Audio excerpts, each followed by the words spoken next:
আমাদের স্টুডেন্ট লাইফের 8টা deadly time oyster, যেটা প্রতিদিন প্রতিনিয়ত প্রতিটা ক্ষণে ক্ষণে আমাদের মূল্যবান সময়টাকে নষ্ট করছে। প্রথমটা হলো ড্রাগস। এটাকে আমি জাস্ট টাইম ওয়েস্টার বলবো না, এটাকে আমি একটা লাইফ ওয়েস্টার বলবো। আমি গত 1 বছরে প্রচুর ইউনিভার্সিটিতে ভিজিট করেছি, সবগুলো ডিভিশনে গিয়েছি, প্রচুর স্টুডেন্টের সাথে কথা বলেছি, এবং বিশ্বাস করো বা না করো, সব থেকে বেশি স্টুডেন্ট নিজের লাইফটাকে নষ্ট করছে এই রিজনে। সো প্লিজ, এটা আমার একটা রিকোয়েস্ট, যারা যারা এটাতে অলরেডি ইনভলভ বা তোমাদের ফ্রেন্ডদেরকে দেখছো তারা ইনভলভ হয়ে যাচ্ছে, চেষ্টা করো নিজেদেরকে এর থেকে যতটা সম্ভব দূরে রাখতে, এবং তোমাদের আশেপাশে যারা বন্ধু বান্ধব আছে যারা কিনা এটার কারণে নিজেদের লাইফটাকে নষ্ট করছে, তারা যেন নিজেদের লাইফটাকে নষ্ট না করে। প্লিজ এটার ব্যাপারে সবসময় সচেতন থাকো এবং এটাকে যতটা সম্ভব দূরে ফেলে দাও। দ্বিতীয়ত, টিভি। এটার ব্যাপারে না বললেই নয়।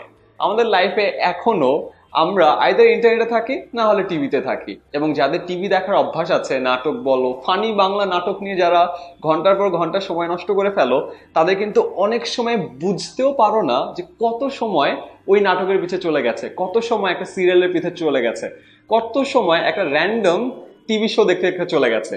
তো এটার পিছে যে টাইমটা দিচ্ছ, প্লিজ যেন তোমার কন্ট্রোলে থাকে।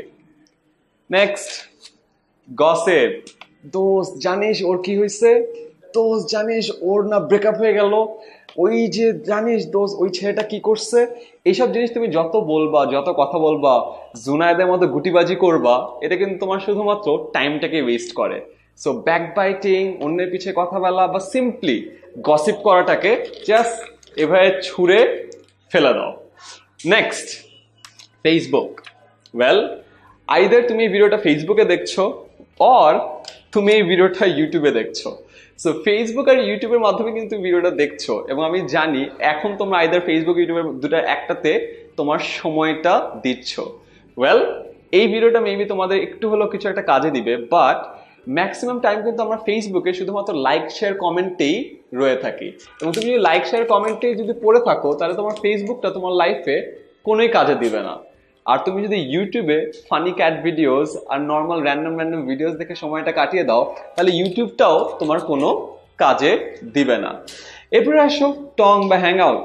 ওয়েল, অফকোর্স ফ্রেন্ডদের সাথে আড্ডা দিবা, অফকোর্স টঙে যাবা, অফকোর্স হ্যাং আউটে যাবা, বাট প্রতিদিন যদি 3 ঘন্টা টঙে কাটাও তাহলে কিন্তু একটা ঝামেলা। আর প্রতিদিন যদি হ্যাং আউট করো ফ্রেন্ডদের সাথে, এখানে যাও ওখানে যাও, এবং তোমার দিনের অর্ধেক সময় ওখানে চলে যায়, তাহলে এটা সমস্যা।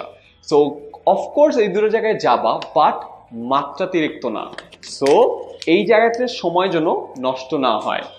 এরপর আসে কম্পিউটার গেমস। শুধুমাত্র কম্পিউটার গেমস, এখন কম্পিউটার গেমসের থেকে আরো বড় সময় নষ্ট করে জায়গা হলো mobile games, Clash of Clans, Candy Crush. একবার শুরু করলে আর থামতে ইচ্ছা করে না, তাই না? ঘন্টার পর ঘন্টা ওটার মধ্যেই পড়ে আছে। আমি প্রচুর অভিভাবকের কমপ্লেন পাই যে আমার ছেলে বা আমার মেয়ে তো দিনে 7-8 ঘন্টা ক্ল্যাশ অফ ক্ল্যান্স খেলে। আমি অনেক অবাক হয়ে জানতে চেয়েছিলাম, বাবা এটা কি? পরে আমি নিজেও একটু খেলে দেখলাম যে এই জিনিসটা কি। ওয়েল, এটা সঠিক যেটা অনেক অ্যাডিকটিভ, বাট যে কোনো কিছু তোমার যদি অ্যাডিকশন হয়ে যায়, ওটাকে ছুঁড়ে ফেলতে হবে। Lastly, TV series. আমরা প্রচুর টিভি সিরিজ দেখি, টিভিতে দেখি, অনলাইনে দেখি, মোবাইলে দেখি, এবং দেখা যায় যে একসাথে টানা 10টা এপিসোড শেষ করে ফেলছি। তো যাদের যাদের টিভি এপিসোডের বা টিভি সিরিজের একটা নেশা হয়ে গেছে, তাদেরও দরকার এই নেশাটাকে ঝেড়ে ফেলে দেওয়া। তো আমি যে 8টা ডেডলি টাইম ওয়েস্টারের কথা বললাম, এই 8টা জিনিস প্রতিদিন প্রতিনিয়ত তোমার সময় নষ্ট করছে। এবং একটা জিনিস মনে রেখো, আজকে যে সময়টা তুমি নষ্ট করলা, এটা জীবনে ফিরে পাবা না। একটা টাইম এসে তোমার মনে হবে যে আই উইশ এই সময়টা আমি এগুলোর পিছনে নষ্ট না করে লাইফে প্রোডাক্টিভ কিছু একটা করতাম, লাইফে নিজের স্কিলটাকে ডেভেলপ করতাম, মেবি একটা এক্সট্রা কারিকুলার অ্যাক্টিভিটিস করতাম, মেবি একটা ভালো সংগঠনে ভলান্টিয়ারিং করতাম, মেবি ক্লাবসে যেতাম, মেবি আমার সিজিপিএটাকে বেটার করতাম, মেবি এমন কোনো একটা কাজ করতাম যেটা আমাকে অর্থ উপার্জনে সহায়তা করে, মেবি এমন একটা কাজ করতাম যেটা আমাকে ফিউচারে জব লাইফে যে হেল্প করে। সো প্লিজ, আমি যে 8টা কথা বললাম, এই 8টা কাজ করো, আর যে 8টা কাজ কথা নিষেধ করলাম, চেষ্টা করো ওই জিনিসগুলোতে যেন তোমাদের আর সময়টা নষ্ট না হয়।